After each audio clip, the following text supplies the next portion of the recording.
Kini kita ada di segmen Kreatif dan sudah kembali bergabung Prisa Sambodato. Iya, terima kasih rekan Wiki. Wiki, kamu Apa? udah influencer ya.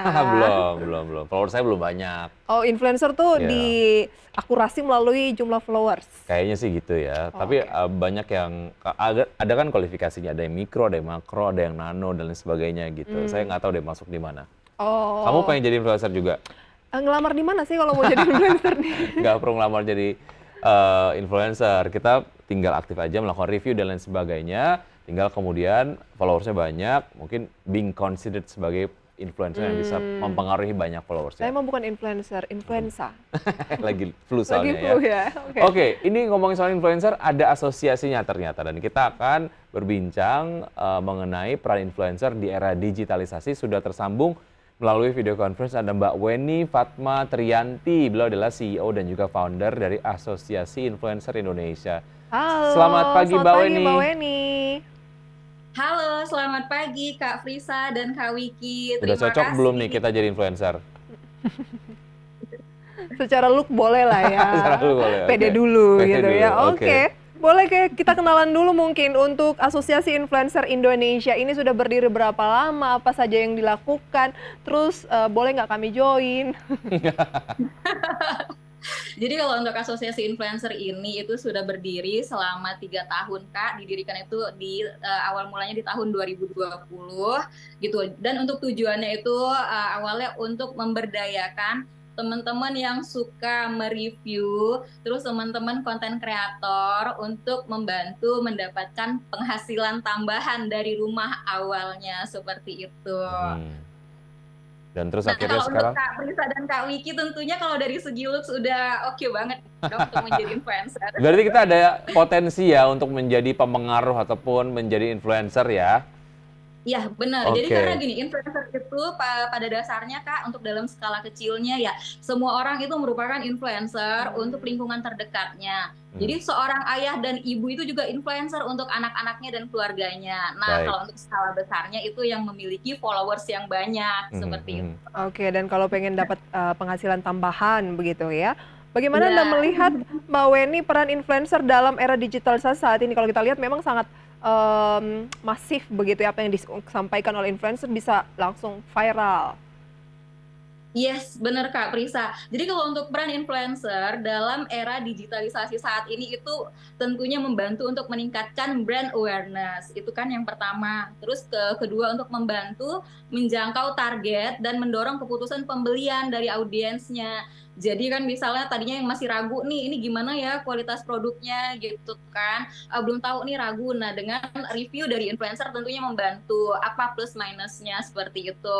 Dan juga memberikan visibilitas serta jangkauan yang lebih luas lagi karena kan dia memiliki follower seperti itu kan, dan membantu brand tentunya dalam membangun kepercayaan. Oke, artinya memang Anda melihat peran sendiri dari influencer dalam era digitalisasi dan juga melihat peran dari efektivitas dari digital marketing ya yang melibatkan influencer. Oke, menurut Iya Kak. temuan Anda nih Mbak Weni, apa sih yang membuat influencer memiliki pengaruh yang cukup signifikan lah terhadap keputusan dari followersnya gitu? Ya kalau menurut temuan saya itu kan pertama kan seperti yang udah disebutkan tadi di awal, pertama mulai dari skala kecil dulu, itu setiap orang kan sejatinya itu adalah influencer bagi orang-orang sekitarnya dan yang mengenalnya. Nah, jadi lebih jelasnya lagi itu tadi kayak ibu dan ayah itu adalah influencer bagi anak-anaknya dan keluarganya. Nah, untuk lanjut ke skala besar, influencer yang memiliki followers yang banyak itu juga memiliki sistem kerja yang sama. Jadi dapat memberikan pengaruh kepada audiensnya. Hmm. Nah, kemudian jadi tugas digital marketing selanjutnya itu adalah mencari influencer yang niche-nya itu sesuai dengan yang dibutuhkan. Jadi misalnya untuk brand produk baby dan anak tentunya mencari influencer mom yang memiliki bayi dan anak sesuai usia yang dibutuhkan. Oke, cenderung lebih fokus begitu ya. Nah, Wiki mau Ya, influencer apa? Bapak dan anak mungkin. Saya mungkin Mbak ya jadi benar. influencer. Jadi sesuai dengan niche-nya ya, Kak ya. Oke, Oke. baik. Lantas kalau ekosistem digital saat ini gimana dapat mendukung perkembangan influencer sebagai profesi? Ya karena untuk saat ini kan teknologi digital itu bukan lagi menjadi sebuah pilihan ya Kak ya, tapi udah jadi sebuah keharusan sebagai bagian dari adaptasi di masa kini. Jadi kalau untuk yang tidak mengikuti perkembangan teknologi, maka potensi tertinggal dan tergilas oleh zaman dapat terjadi kapan aja gitu. Jadi itu sangat mendukung perkembangan influencer sebagai profesi. Oke, oke, Mbak Weni, bagaimana Anda melihat keberlangsungan dari profesi influencer ke depan dan sebagai asosiasi adakah upaya-upaya yang dilakukan untuk memastikan perlindungan dan juga menjamin pemenuhan hak dari influencer ke depan dan apa saja kasus-kasus yang terjadi dan mungkin sedang diadvokasi oleh asosiasi? Oke, jadi kalau untuk keberlangsungan profesi ini ke depan ya Kak Wiki ya, itu masih cerah. Hmm, Karena kan masyarakat itu sekarang telah menerima dan mengadopsi gaya hidup digital. Jadi itu karena sangat membantu dalam pekerjaan dan apapun gitu teknologi digital ini. Jadi mau cari sesuatu tinggal berselancar aja dengan gawainya gitu kan. Terus kalau lagi stres dengan kehidupan dan pekerjaan, tinggal buka handphone untuk mendapatkan hiburan dari para konten kreator komedi seperti itu.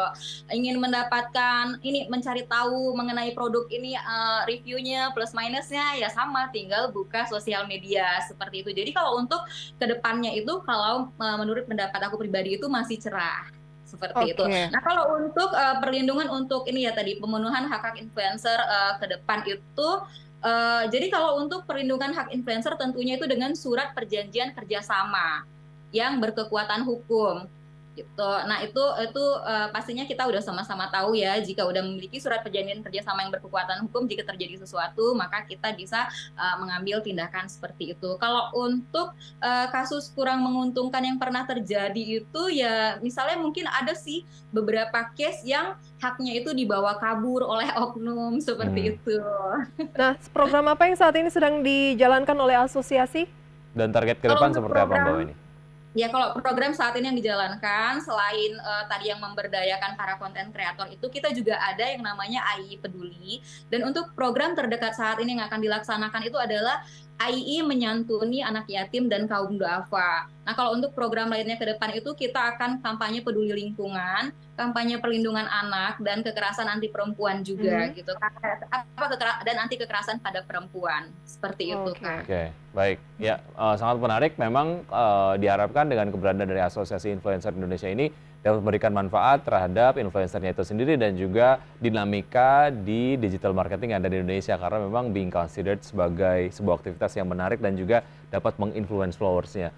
Mbak Weni, waktu kita sangat terbatas. Terima kasih sudah bergabung bersama kami. Sukses untuk Anda. Sampai jumpa. Terima kasih. Selamat Terima kasih, pagi Kak Mbak Wiki dan Kak Weni. Prita. Nanti Selamat kalau Baik. pagi. kita mau hubungi untuk tips-tips menjadi influencer boleh ya. Bisa ya. Thank you, sampai jumpa. Baik, dan bisa kita akan simak kembali update dari pergerakan IHSG dari pembukaan sesi 1 hingga saat ini. Tadi IHSG mengalami kenaikan, melanjutkan kenaikan kemarin dan saat ini juga masih naik dan IHSG saat ini di 6843 atau menguat sekitar 0,06% pasca kurang lebih 26 menit pembukaan sesi 1. Jakarta Islamic Index turun, LQ45 menguat 0,03%, jangan sampai balik arah ya karena kayak ada sinyal-sinyal mau balik arah. Iya, nampaknya begitu. Kemudian untuk pergerakan di gainers, pemirsa, kita akan lihat BBCA, BMRI, SAGE, dan juga ARTO dengan penguatan masing-masing 0,57%, 0,24%, 14,56% dan 3,29%. Kemudian pemirsa untuk top losers ada Telkom, kemudian ITMG, BBRI, Antam. Telkom turun 0,24%, ITMG turun 0,37%, BBRI turun 0,62%, Antam turun 1,44%. Demikian pemirsa ya, dan kita lihat sektoral. Ya. Satu lagi ya. Oke, nampaknya kesehatan dan konsumsi non-primer memimpin penguatan, kemudian energi dan infrastruktur melemah terdalam ya, 0,49% dan 0,13%. Itu dia pemirsa review singkat dan juga kelanjutan ya dari indeks harga saham gabungan dan gainers losers pasca 26 menitan pembukaan sesi 1. Dan sudah 90 menit kami menemani Anda dalam Power Breakfast. Ya, semua informasi yang kami sampaikan dapat menjadi sumber informasi dan referensi untuk Anda. Tetap saksikan IDX Channel, your trustworthy and comprehensive investment reference. Saya Wiki Adrian. Saya Prisa Samudatu. See you in the morning.